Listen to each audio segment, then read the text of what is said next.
so guys Bihu আহি আছে যেহেতু সেইয়ে মই বনাম আজি ট্ৰানজেকশ্যন ভিডিঅ' এটা বিহুৰ আৰু ফাৰ্ষ্ট ক্লিপটো মই এইটো ড্ৰেছত ল'লোঁ অলৰেডি আৰু এতিয়া মই ছেকেণ্ডটোৰ কাৰণে মই চাদৰ মেখেলা পিন্ধিব লাগিব আৰু মেকআপ কৰিব লাগিব তো মই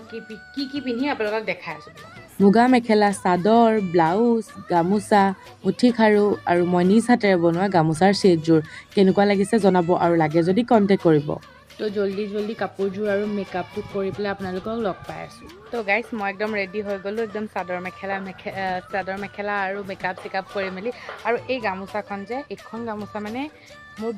বহুত বেছি প্ৰিয় কিয় জানেনে এইখন মোৰ মা সৰু থাকোঁতে মানে মোৰ বয়সত থাকোঁতে মায়ে নিজ হাতেদি গামোচা আৰু ফুল চিলাইছিলে তাকো প্ৰথমবাৰ মাটো নাই এতিয়া যিহেতু